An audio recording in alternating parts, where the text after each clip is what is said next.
cette fragilité dans laquelle nous sommes toujours. Il nous arrive d'en parler avec Cécile et de convenir que si nous pouvions nous durcir un peu, nous arrangerions tellement mieux, non pas nos journées, mais à l'intérieur de notre vie. Pourquoi cette tension? Comme si nous étions aux aguets, comme un pêcheur aveugle qui lancerait continuellement des filets et qui, à défaut de poissons, finirait par se contenter des algues et des herbes du fond de la mer. Tout marque chez nous. Je regarde quelquefois autour de moi.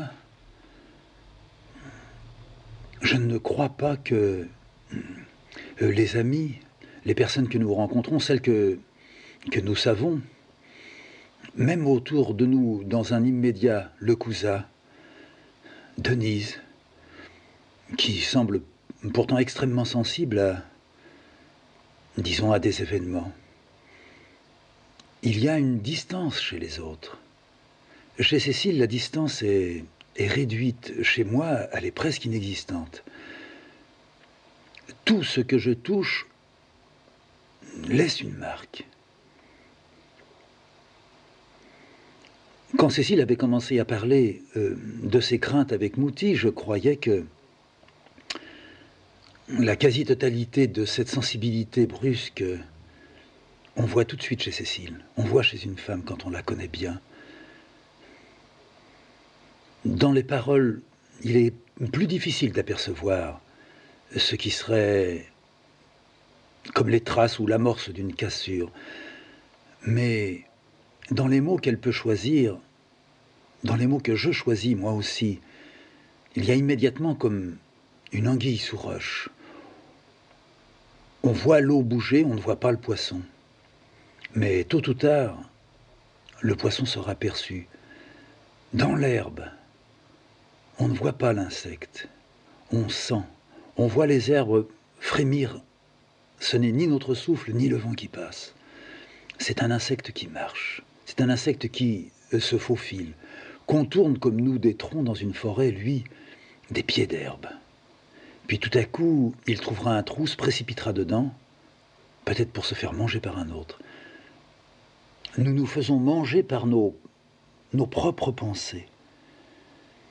C'est le point sur lequel j'aurais tellement aimé obtenir, non pas un résultat, mais obtenir qu'une action qui ne détruirait pas les autres tremblements écarterait, éliminerait, tout en sachant qu'il y avait là une possibilité, une probabilité à descendre un peu plus bas, à avoir comme une foulure dans la pensée. Un point douloureux, mais qui n'aurait pas empêché d'avancer.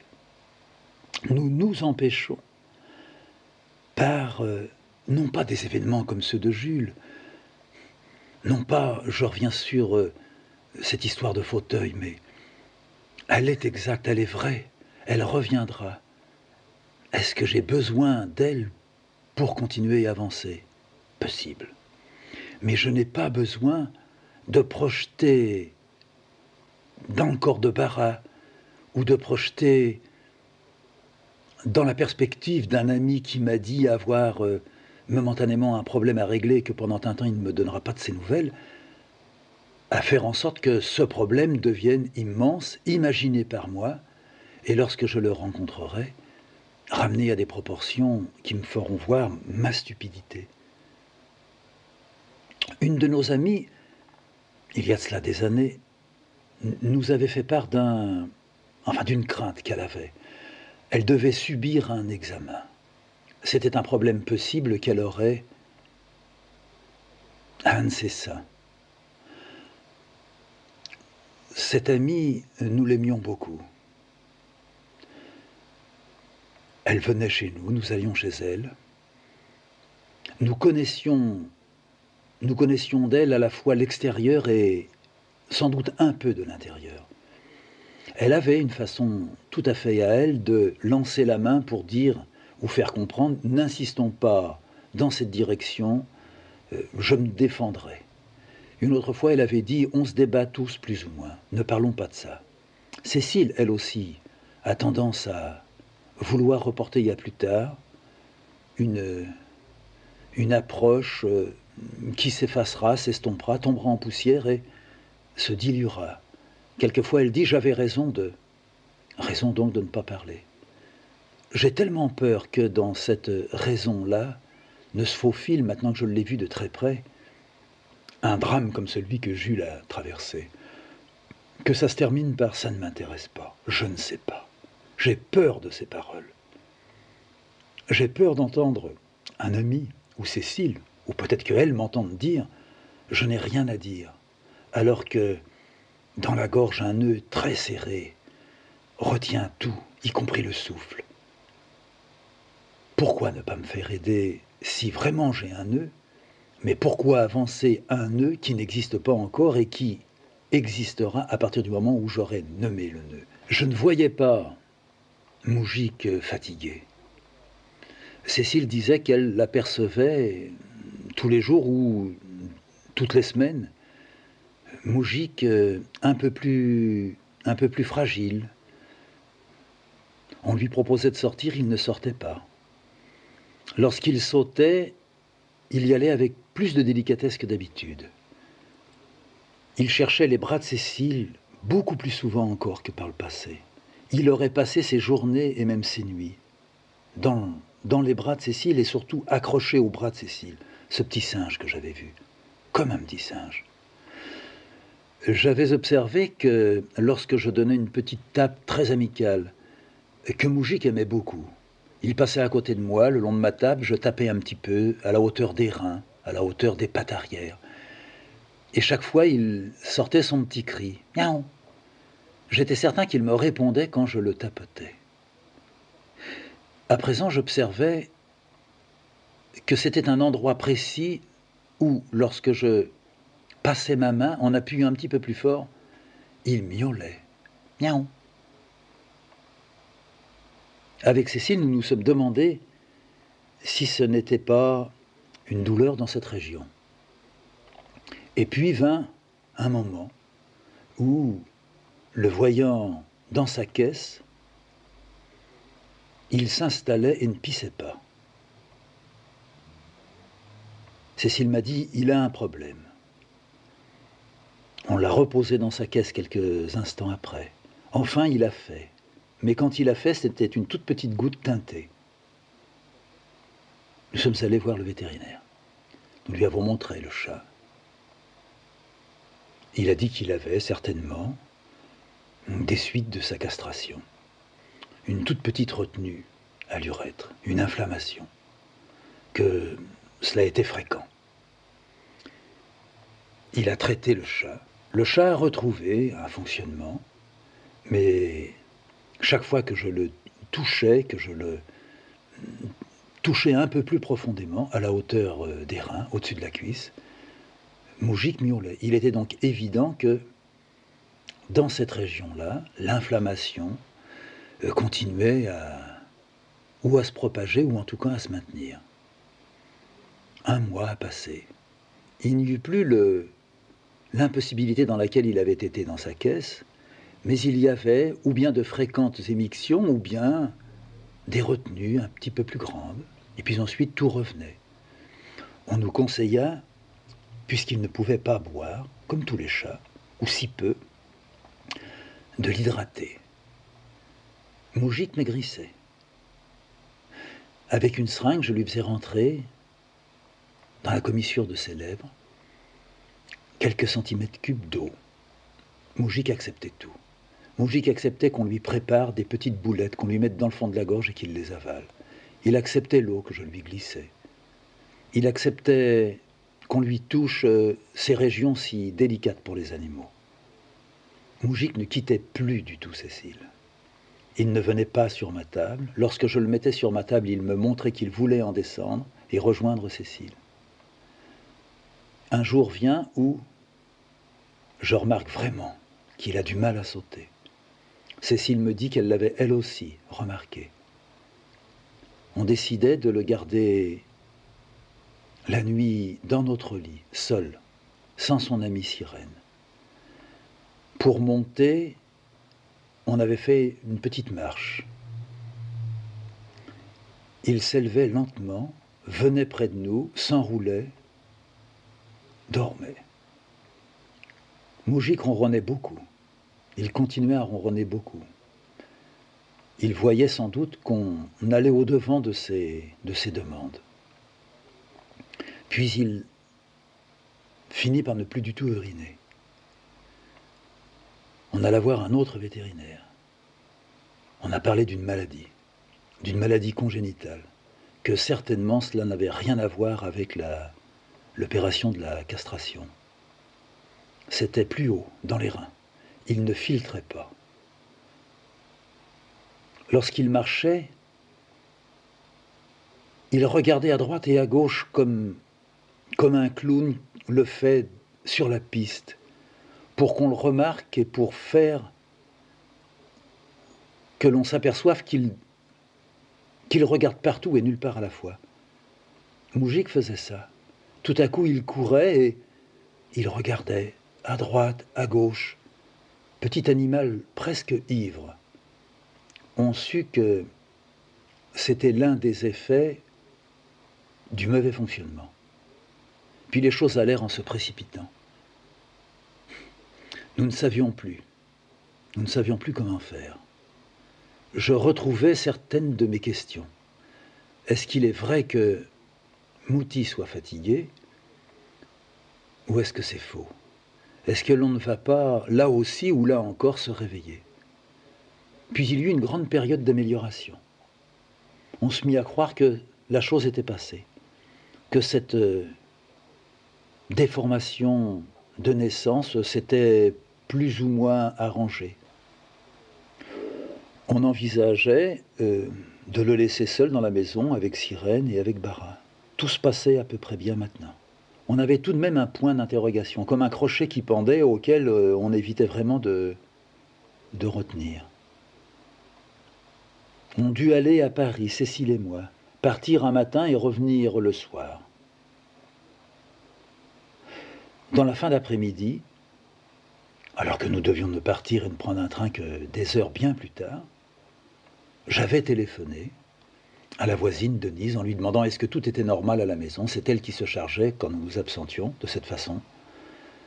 Elle se chargeait de nourrir Bara et Zaza, de les faire sortir dans la cour et de porter les 2 petites assiettes à Sirène et à Moujik. Elle m'avait dit au téléphone, tout va bien, soyez sûrs, vous pouvez rentrer tranquillement.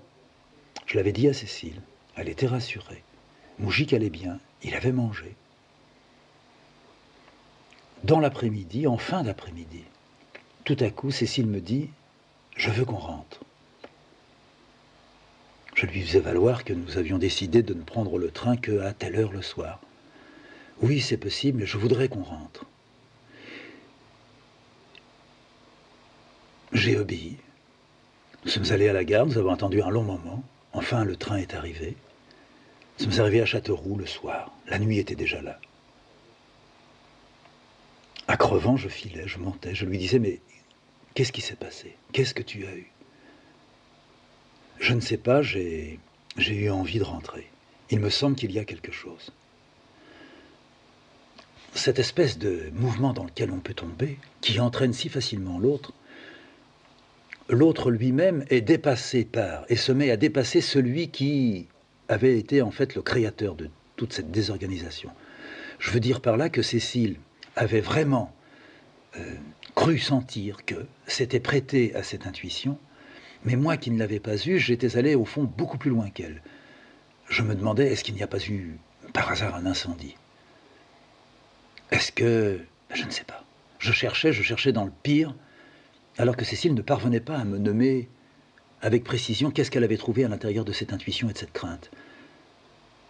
Lorsque nous sommes arrivés aux bergères, je regardais. Je sentais. Il n'y avait pas d'odeur de bois, pas de feu, il n'y avait pas de flamme, il n'y avait pas de lueur. On a grimpé très rapidement la petite côte. Je suis passé à côté de la maison de Delincourt. Puis le portail. J'avais pu apercevoir le toit intact. J'ai ouvert le portail, j'ai rentré un peu la voiture, j'ai refermé le portail, je me suis remis au volant. Dans 20 mètres, nous étions à la maison. J'ai dit à Cécile, il n'y a rien, tout est normal. Oui, mais j'ai peur pour Moujik. Il n'y a rien. Denise me l'aurait dit. Le matin, par une étrange précaution, pour empêcher je ne sais quoi, est-ce que les chiens, tout à coup dans ma tête, avaient le pouvoir d'ouvrir n'importe quelle porte et fenêtre? Au lieu de sortir, comme nous le faisions quelquefois, fermant les portes de la maison, à partir de la cuisine, retraversant le couloir, mon atelier, la grange, et sortant par le garage avec la voiture, et refermant la porte du garage à clé, j'avais sorti la voiture du garage, je l'avais amenée devant la cuisine, mais j'avais fait le chemin inverse. Fermé le garage derrière moi, la porte de mon atelier menant à la grange derrière moi avec le crochet, ce qui fait qu'on ne pouvait la réouvrir qu'à la condition de faire le même chemin, c'est-à-dire repasser par la cuisine, le couloir, l'atelier, faire sauter le crochet et atteindre le garage, revenir dans la salle commune, passer par la cuisine, fermer la cuisine à clé, là où Denise était passée pour donner à manger à nos bêtes. Et donc le soir, en revenant, je donnais un peu de lumière avec mes phares à Cécile, lui éclairant la porte de la cuisine, qui était légèrement en retrait de la cour. Une fois qu'elle eut bien entré la clé dans la serrure et tiré la porte à elle, allumé la lumière, je reculais légèrement et j'allais dans la direction du garage. Je sortis, prenais la poignée de la porte du garage et la poussais. La poussais, mais je n'aurais pas dû la pousser. J'aurais dû mettre la clé. Je devrais aussi passer par l'intérieur de la maison, aller faire sauter le crochet à la porte de mon atelier. Mais je n'avais pas mis la clé et la porte du garage s'était ouverte. Un instant, je me suis dit, c'est pas vrai, tout ça n'est pas vrai. J'ai fermé la porte derrière moi ce matin. C'est vrai ou ce n'est pas vrai? Mais c'est vrai que j'arrête avec cette chose qui me revenait comme une averse brutalement en plein été. Il y a le soleil et brusquement tout est noir. Et brusquement, aussi rapidement que l'orage était venu, le soleil redevient tout éclatant, le ciel bleu, plus de nuages, à se demander si vraiment il a plu. L'eau s'était évaporée, tout était redevenu sec. Y a-t-il eu un orage au point qu'on disait « il a plu ici, il n'a pas plu au bout du jardin ». Donc c'est vrai, j'ai fermé ce matin la porte à clé. Eh bien j'ai peut-être oublié de fermer la porte à clé. Je passais dans le garage, je l'ouvrais, mais je ne rentrais pas la voiture. J'allumais, je traversais les écuries, j'arrivais à la porte qui était, elle, crochetée de l'autre côté. J'allais donc faire demi-tour, quand au pied de la porte, j'ai trouvé une hache, certains de mes outils. J'essayais la porte, elle tenait toujours au crochet, mais on avait dévissé une serrure qui y était. Est-ce que j'aurais dévissé, moi, ce matin, la serrure en partant? C'est faux. Mais tu es fou, tu peux pas voir que quelqu'un a voulu rentrer dans la maison. C'est donc de ça que Cécile aurait eu peur. Il va falloir le lui dire. Merde, on n'a pas besoin de ça en ce moment. Personne n'a pu rentrer, à moins qu'elle, en ce moment là-bas. Vite, je courais. Je revenais dans la cour, je passais à la cuisine, je lui disais « Ça va? Tout est normal ?» « Tout est normal, qu'est-ce qu'il y a ?»« Non, Mouti est bien. Très bien, il est en train de manger, il me fait plaisir. Sirène est là. Oui, ça y est, ils ont sali leur caisse, ils ont pissé tous les deux. C'est bien, je crois que Mouti, en ce moment, ça va mieux. Les chiennes, ça va, elles sont très énervées. Qu'est-ce qu'elles ont? Je ne sais pas, elles sont très énervées, je leur ai donné encore un petit bout de pain, elles n'ont pas voulu. Elles voulaient te rejoindre. Bara était là, me regardant, la gueule ouverte. Pas normal, des yeux très grands. Zaza, elle a toujours copié sa mère, elle faisait pareil. Mais c'était Bara qui m'intriguait. Il y a quelque chose, Bara. Moi, je savais. Bara avait donc senti. Je l'ai fait venir. Bara vient avec moi. Dans le couloir, elle s'est jetée sur la porte. Attends, Bara. Sois sage. J'ai ouvert la porte qui mène à l'atelier. Elle s'est jetée contre la porte qui menait dans les écuries. Il y a quelque chose, Bara. Bara reniflait. Bara avait senti comme un gibier.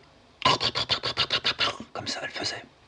L'autre, la fille, Zaza, brusquement beaucoup plus en colère que la mère, beaucoup plus jeune, beaucoup plus vive, beaucoup plus forte aussi. Elles se jetaient toutes les deux contre la porte. J'ai fait sauter le crochet que j'avais mis. Celui-là, on n'avait pas encore réussi à le faire céder. Elles se précipitaient dans les écuries. Elles allaient vers la porte du garage, puis elles revenaient vers la porte des écuries. À mon tour, j'allais vers elles. La serrure avait été fracturée. On avait fracturé 2 serrures et on s'apprêtait à fracturer celle qui menait à l'appartement. Quelqu'un qui était venu avait compris que les bêtes étaient enfermées dans la cuisine et dans la salle commune. et avait décidé de passer par là. On était arrivé juste à temps. Bonne intuition de Cécile. Je repoussais mes outils, rentrais la voiture, repoussais la porte du garage. Demain matin, j'arrangerai les dégâts. Comment faire pour le dire à Cécile? Je sentais qu'il y avait là, pour elle, mais pour moi aussi, une question gênante. Je la retrouvais dans la cuisine avec les chiennes, tout énervées. « Mais qu'est-ce qu'elles ont ?» dit Cécile. « Écoute, il y a eu un petit problème. » « Quel problème ?»« Il y a eu un petit problème. C'est pourquoi elles sont si énervées. » Tu crois qu'à midi, elles ont couru, elles se sont échappées, Denise les a laissées sortir, et puis, depuis, elles ont peur? Non, non, c'est pas ça. Alors, qu'est-ce que c'est? Dis-le-moi. Il y a que quelqu'un a essayé de rentrer dans la maison. Enfin, quelqu'un ou quelques-uns, je ne sais pas. C'est pas possible. Si, si, c'est très possible. C'est ce que j'avais senti. Ben, je ne sais pas si c'est ce que tu avais senti. Ils n'ont pas pu rentrer dans la maison. Ils n'ont pas pu. Ce matin, par chance, parce que j'aurais pas aimé qu'on rentre chez moi, qu'on fouille chez moi. Par chance, je suis sorti de l'autre côté. Pourquoi est-ce que j'ai fait ça? J'avais mis le crochet. Je te l'avais dit. D'ailleurs, tout à l'heure, quand tu es descendu de la voiture, je t'ai dit « Va tirer le crochet de la porte de l'atelier pour que je puisse rentrer, moi. » Mais tu ne l'as pas fait, puis tu as bien fait. Tu serais tombé sur les outils, puis sur la hache. Ils ont essayé de démolir la serrure qui était derrière la porte. Mais comme il y avait le crochet, ça les a gênés. Et si je ne me trompe pas, quand nous sommes arrivés, ils étaient là. Et quand j'ai dirigé les phares de la voiture en direction de la porte de la cuisine, ils se sont débinés. C'est arrivé il y a... Ils étaient là depuis une demi-heure. Il ne leur fallait pas plus d'une demi-heure pour fracturer les deux serrures et commencer à s'attaquer à la porte de l'atelier. Cécile était vidée.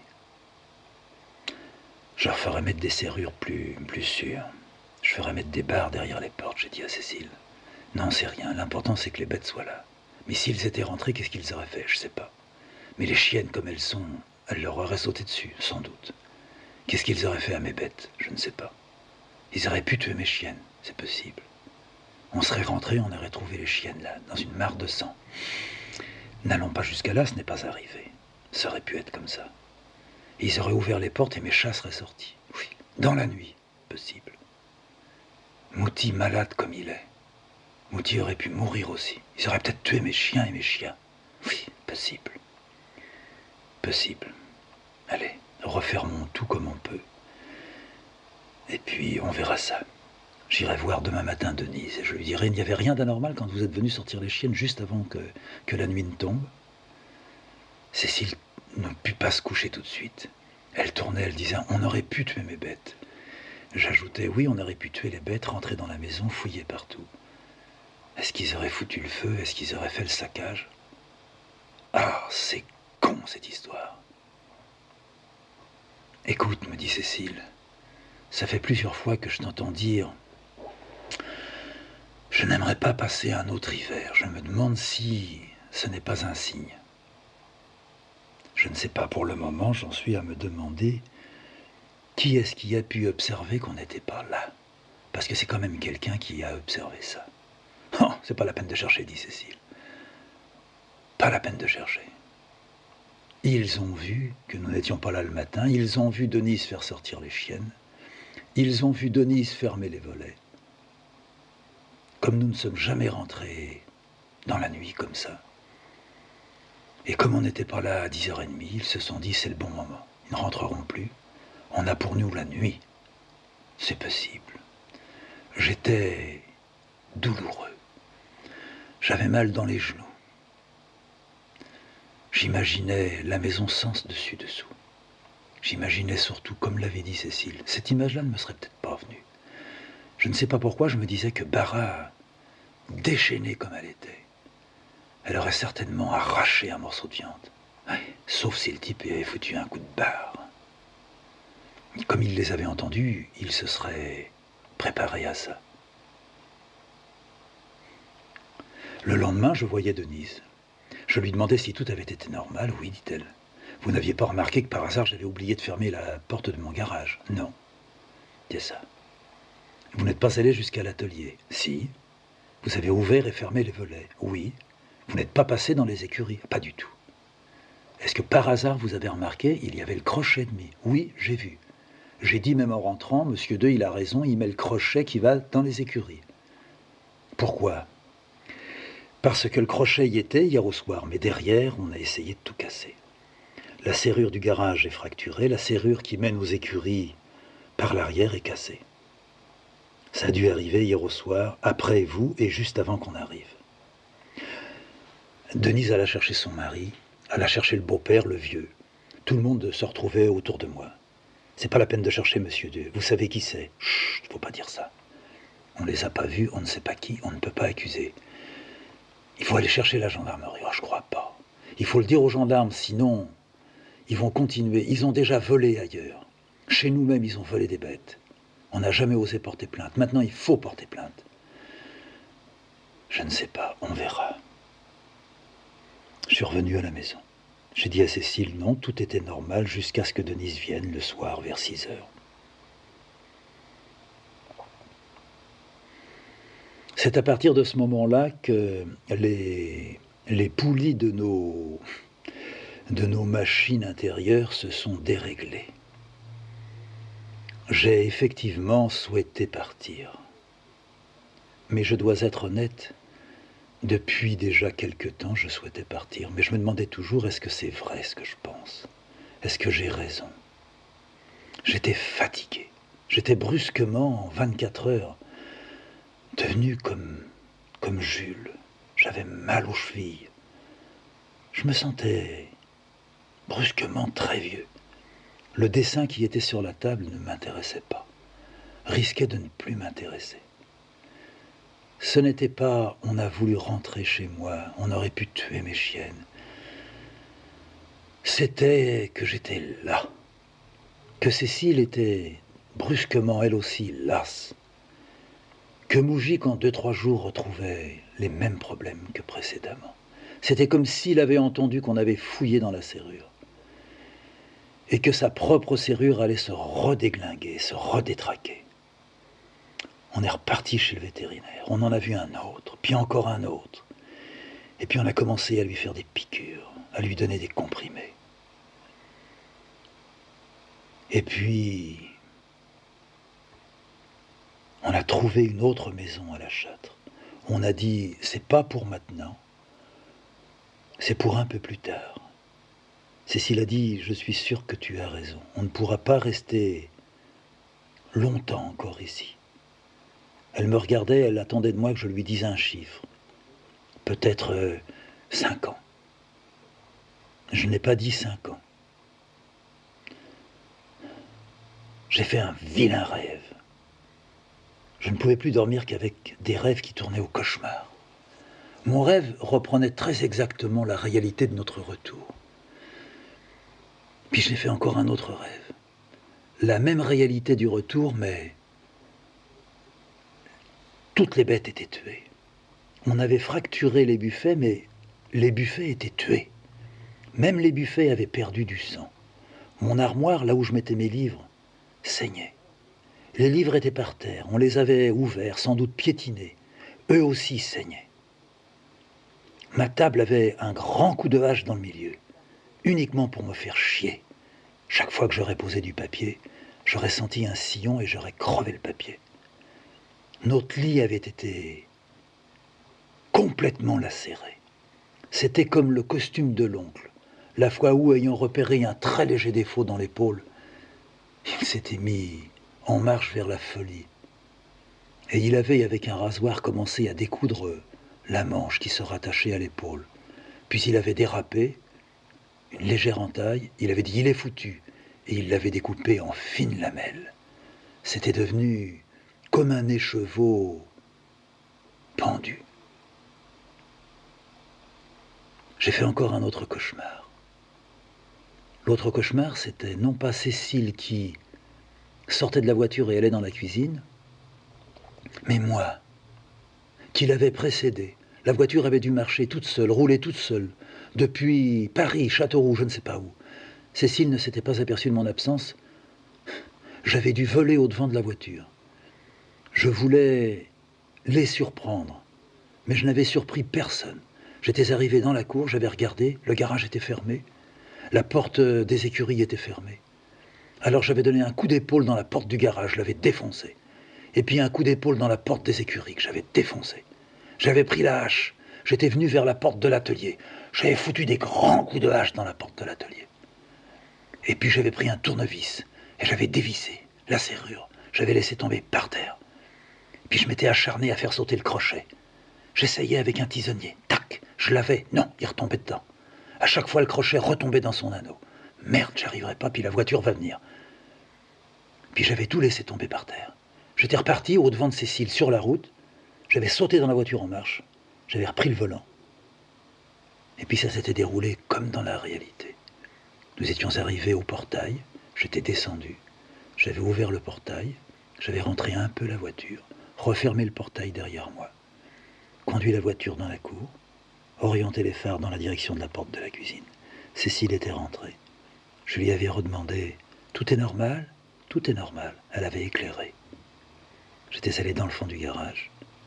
J'avais trouvé la porte ouverte. La porte de la grangette ouverte. Vu que dans le fond de l'écurie, à la porte de l'atelier, il y avait la hache, le tournevis, le tisonnier. J'étais revenu vers Cécile. Elle m'avait dit « Les chiennes sont énervées ». J'avais dit « Oui, oui, il y a eu quelque chose ». Quoi? Puis j'avais raconté. On a essayé d'entrer, on a. Mais à la différence de la réalité, ou peut-être que c'était ça la réalité, je m'étais assis dans le fauteuil. Je lui avais dit « Assieds-toi dans le fauteuil ». Elle m'avait dit « Non, pas dans celui-là, parce qu'il y a toujours l'autre qui est dans ce fauteuil-là ». Bon, alors assieds-toi sur une chaise. Cécile, il faut que je te dise, le visiteur, c'était moi. Et Cécile m'a dit « Comment c'était toi ?»« Oui, c'était moi. » Je te comprends pas. Eh bien, tout à l'heure, j'ai réussi à sortir de la voiture quand on était arrivé à la Châtre. Et puis j'ai couru devant la voiture. Tu t'en es pas aperçu. Mais qu'est-ce qui conduisait la voiture? La voiture, elle se conduisait toute seule. Elle allait vers la maison, elle connaît le chemin. Tu es fou, dit-elle. Ne dis pas des bêtises comme ça. On a déjà assez de problèmes. On a voulu nous voler, on a voulu tuer nos bêtes. Non, non, c'est moi, je suis venu, j'ai donné un coup de hache, j'ai défoncé les portes à coups d'épaule. C'est moi qui ai tout fait. C'est moi qui ai déchiré le lit, c'est moi qui ai cassé la table. Et puis comment tu as fait alors après? Eh bien, je suis revenu au-devant de toi, puis à la hauteur des bergères, hop, j'ai sauté dans la voiture. Tu es fou, Fred. Tu es fou, pourquoi racontes-tu une histoire comme ça? La réalité est déjà suffisante. Non, la réalité que tu crois, elle est fausse. La réalité que je te dis, elle est vraie. Fred, arrête. Je sortais de mes cauchemars, cassé comme si on avait tapé sur ma tête avec une hache, comme si dans mon dos, on avait fait un écheveau, comme l'oncle avec son costume. Dans la journée, je ne pouvais pas travailler. Je sortais, je me promenais un peu avec Bara, avec Zaza. Je me disais que Moujik était peut-être très très malade. Il allait falloir enterrer peut-être Moujik. Je ne pouvais pas dire à Cécile combien j'avais peur. Je voyais qu'elle était embarquée dans l'histoire de Moujik. Qu'elle allait petit à petit, elle aussi, greffer et drainer la maladie rénale de Moujik dans la sienne. Que nous étions coincés. Que même la maison que nous avions trouvée. Et je me demandais aussitôt, mais est-ce que vraiment nous avons trouvé une autre maison à la Châtre? Une vieille maison à retaper? Est-ce que c'est vrai? Est-ce que nous n'allons pas rester ici à attendre qu'on nous tue? Ah, il me fallait le revolver, il me fallait que je m'achète un fusil. Je dormirais comme je l'avais fait il y a très longtemps, quand on avait pris nos premières vacances. On était allé en Provence, je crois, à Saint-Julien-d'As ou à Bradas. Je ne dormais qu'avec des matraques, des triques. Cécile me disait, pourquoi fais-tu ça? Tu as peur de quoi? Il faut qu'on se méfie. J'avais peur à ce moment-là que mon ex-femme vienne et me foute un coup de rasoir dans le cou. Ouais. Je n'avais aucune confiance dans ce qu'elle avait décidé de faire. J'étais convaincu que si elle savait que j'étais dans une maison, elle foutrait un bidon d'essence, elle me ferait griller comme un rat. Dormir ici avec des triques ne servirait à rien. Foutre les chiennes dans la chambre, ça ne servirait à rien. C'est vrai que je commence à avoir peur. J'ai peur de moi. J'ai peur de ce qu'il y a à l'extérieur. J'ai peur de ce que Cécile va avoir. Cécile, oui, qu'est-ce qu'il y a? On va aller à la Châtre, on va voir la maison. Je guettais Cécile, je me disais, elle va me demander quelle maison. Elle m'a dit aujourd'hui, comme ça, tout de suite, Moujik n'a pas encore mangé. Alors laissons manger Moujik, fais-le manger. Je te demande, allons voir la maison. Mais qu'est-ce qui t'a pris? Je veux voir cette maison. Il n'y avait qu'une partie de la maison qui était libre tout de suite. L'autre partie était encore occupée par la propriétaire. Nous devions payer petit à petit. Quand nous aurions fini de payer, nous pourrions, elle, la voir partir et nous, utiliser les lieux ou en tous les cas commencer petit à petit à faire des aménagements, à retaper et à peindre. Dans l'après-midi, Moujik ayant un peu mangé, Cécile me dit, si tu veux, on va à la Châtre. On est descendu à la Châtre, je lui ai dit, par quelle rue est-ce que nous passons? Le plus pratique, c'est quoi? Elle me dit, mais il n'y a qu'une rue pour aller là. Non, il y a celle qui passe, je crois, par la place. Mais tu passes par où tu veux. Non, toi, guide-moi. Je n'étais plus sûr de reconnaître la maison. J'étais même certain qu'il n'y avait peut-être pas de maison. On a roulé, on est arrivé à la Châtre. Cécile me dit, passe par le palais de justice alors. On roulera un tout petit peu devant, à cette heure-là, elle n'est pas dedans. On pourra aller voir l'autre maison, la petite qui est à côté, au 19. Ah oui, oui, le 19. Il y a le chiffre de marqué au-dessus de la porte et je demandais à Cécile. Non, ça je ne crois pas. Il n'y a que le 17 marqué au-dessus de la maison de la propriétaire. Le 19, elle ne l'a pas utilisé, elle l'a dit depuis tellement longtemps. Il faudra donc qu'on mette un chiffre, le 19. Oui, si tu veux. Mais qu'est-ce que tu as? Rien. Je suis un peu ennuyé, comme on dit. Tu penses à Moujik? Non, non, j'ai dit à Cécile, je ne pensais pas à Moujik, j'étais ennuyé en général. Tu penses à ce qu'il y a eu il y a quelques mois? Je n'arrête pas de penser à ça, oui. Mais alors à ce moment-là, je mets Moujik dedans, je te mets dedans, je me mets dedans. C'est très dur en ce moment. Oui, oui, nous avons un passage très dur. On a commencé à rouler dans la petite rue. La rue Notre-Dame qui desservait la maison, le 19 et juste à côté le 17. On est passé calmement à côté. J'ai dit voilà, c'est là le 19. C'est vrai, il n'y a pas de numéro. Je vais en acheter un jour et puis je vais le mettre. Devant le 17, je ralentissais encore plus. Je me suis arrêté plus bas. On est sorti. On est passé à nouveau devant le 17 à pied. J'ai regardé. Il y avait là une grande pièce qu'elle appelait le salon. Intérieurement, je me suis dit ça pourrait être un atelier. Il y a bien des voitures qui passent, mais on doit se faire à tout. J'étais encore un peu plus loin avec Cécile, on est arrivé à la porte du 19. On a rentré la clé, on est passé, il y avait la petite courette, l'escalier qui montait au premier étage, l'appartement. En dessous de cet appartement était le garage de l'autre maison du 17. Tout était imbriqué, un peu compliqué. Cécile m'a dit un jour ici, il faudrait qu'on désherbe, il faudrait qu'on arrange. Je lui ai dit, mais cette maison-là, elle pourrait être utilisée par ta tante. On pourrait la faire retaper, ta tante viendrait, et puis nous descendrions de temps en temps la voir. Ça serait mieux que de la voir tout le temps là-haut. Elle m'énerve quelquefois. Et tu crois que nous arriverons à petit payer le reste et à rentrer un jour là-dedans? Oh, tu m'as dit, pas tout de suite. Mais tu as raison, pas tout de suite. Elle m'a dit, toi tu as une idée. Non, j'ai pas d'idée. Je suis en train d'essayer de reconstruire dans ma tête. Je suis un petit peu cassé là-dedans. Mais toi aussi tu peux en dire autant. Moi je n'ai que Moujik, Fred, dans ma tête. Oui, tu as raison. Seul Moujik est important. On a ouvert la fenêtre et les volets de la pièce donnant sur la petite rue. Je me suis mis à la fenêtre. J'ai fumé une cigarette. Je dis à Cécile, il n'y a pas beaucoup de voitures à cette heure-ci. C'est calme. Quand on ira à Châteauroux, et quand on remontera, on repassera par cette rue-là de temps en temps. Ça sera agréable de se dire cette maison-là, elle sera à nous un jour. Ça sera bien. Peut-être aussi de se dire, et ça sera bien, un jour on vivra là. Toi, tu as toujours aimé la Châtre. Mais toi aussi, tu as toujours aimé la Châtre, Fred. Enfin, je ne sais pas si j'aime ou je n'aime pas. Tu me demanderais ce que j'aime crevant, je te dirais je ne sais pas. Mais ici, c'est bien.